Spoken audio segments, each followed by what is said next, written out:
And now, here's your host of Shaping Success, Wes Tankersley. So you have like in the morning, my kids go to normal school. They're in school from 7:30 to, I don't know, 1. And then they have ballet school from 3 to, I don't know, depends, 5, 6, whatever. They have like classical ballet, character dance, piano lessons, music lessons, historical dance. So they also teach all of that. So So it's there's more. complicated. So yeah, I'm assuming that there's more than just like dance classes over there. So like if you go into the afternoon part of their school, could be like going to, I don't know. Here I'm thinking like construction. Like there could be someone who's doing construction, right? Is there like a vocational school for no, after, or is it just art stuff? um, art stuff, just music and dance. As Okay. far as I know, music and dance. So you have like if you wanna teach how to play piano and be a professional piano player, you have to go through elementary and high music school, just as well as normal school. So it's like from early you choose your career basically. But so yeah, I was there. I enrolled in the ballet school. I was there. I finished elementary dance school.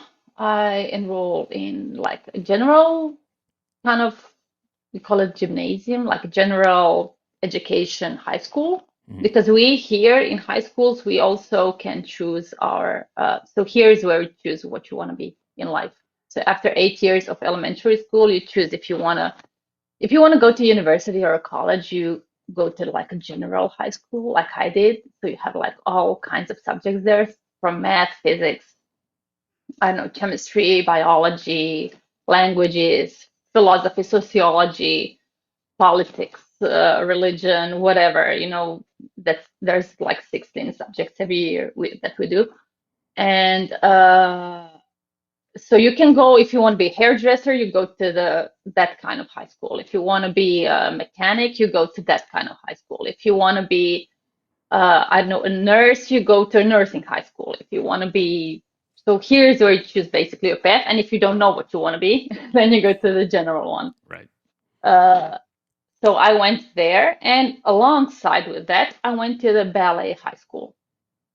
So I have 2 diplomas from 2 high schools. I finished 2 high schools at the same time. Interesting. So yeah, and there also I had yeah, it's complicated, Yeah. but yeah, like I was in high schools from 8 till 2, and then mom brought my bag. I changed my bags, and I went to the ballet high school, and you also have your subjects there. So it was a challenge, I guess.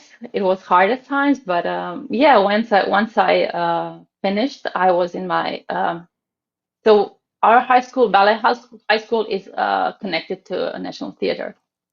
So I've been dancing there, Nutcracker and stuff like that since I was basically 8.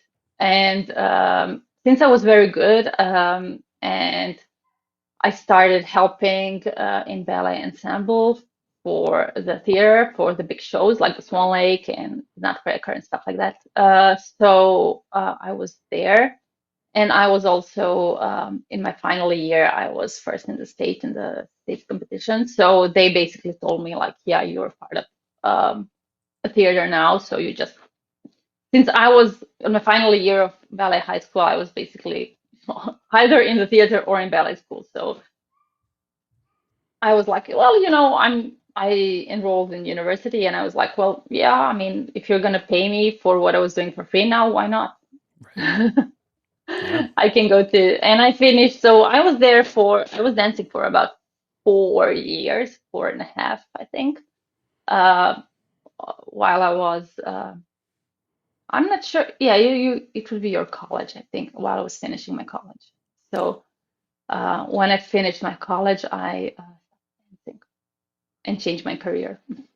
Yeah, so you went from doing well, because obviously you can't probably dance your whole life.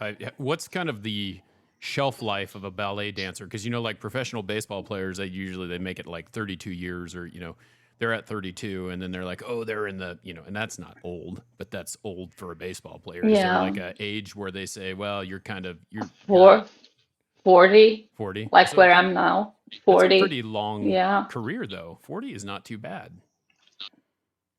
Yeah, but I think that from 35 to onwards, it's not really, I've been just talking to a friend of mine. She's still dancing. She's actually kind of a national, I don't know how I would call it in English, like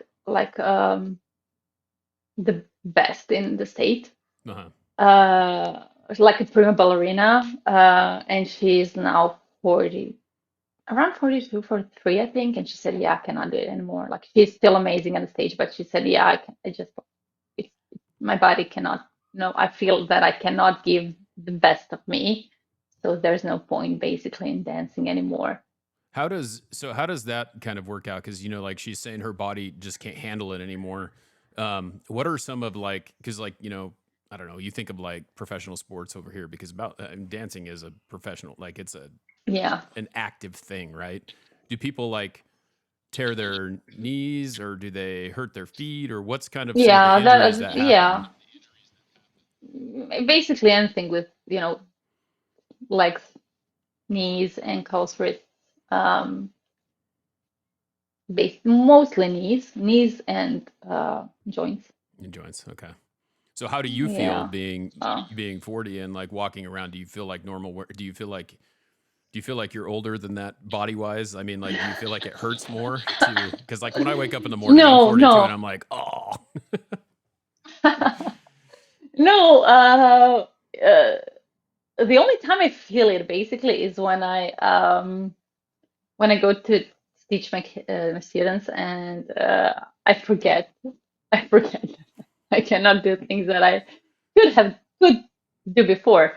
And then I start jumping with them and doing stupid things. And then I come home and I'm like, oh, that's the end of shoot, it.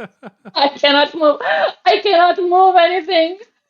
Yeah, but I was lucky. I was really lucky. I didn't have any major, injuries or something that I would, have problems with for the rest of my life. So that way I was like, but as I said, my career wasn't really a long one. I was there for 4.5 years. And then when I was thinking about the future and the perspective of the work and the job, I was like, because it's hard to get, dancer's life is really hard. You have to give a lot. You have to spend basically, if you want to be better than like average, you have to spend your days inside of the, how do you call it? Like Studio. class. And it's not a class, it's studio, yeah. And spend days in theater, practice a lot, don't have basically any life Right. beside of that. And you take years because it's a state company. State gives you gives the theater a certain number of people that can be working there. So I was like working there for 4.5 years, and they told me like, yeah, we don't have like I was kind of part time. I mean, it was full time, but on a contract, and they said like it was renewed every year. And then they said, yeah, we're not sure if you can get like a life contract for the next, I don't know, 4 years. And I was like, yeah, you want me to dance 8 years for you? And then when I'm about around 30, um, risk the chance for maybe not getting another contract. So like, and what am I doing then? Yeah. Well, and you get to, it's kind of So, like and anything else. You sign like a long-term deal and then maybe you get injured, and then yeah, what do you do then? Because you don't have yeah. anything other So, than that contract. yeah. So I was like, that's not like, and if you have kids, I was looking at the women with kids, and what is life? I mean, I was young then. I didn't have a problem, the show starts 7:30 p.m., so you have to be there from 6 and stay there till 11. Hmm. How can I wake, I have to be at 10 a.m. doing Plus, exercises plus in the morning. practice. Yeah. So like, how can I handle kids with all of that? Like, it's impossible. Yeah. for me. There are people that are doing it and they're amazing, but you have to have a lot of support and a lot of help. So yeah, so I was like weighing my options, and I was like, no, I don't see myself in 10 years doing still this. So I left. I went to work in a travel agency.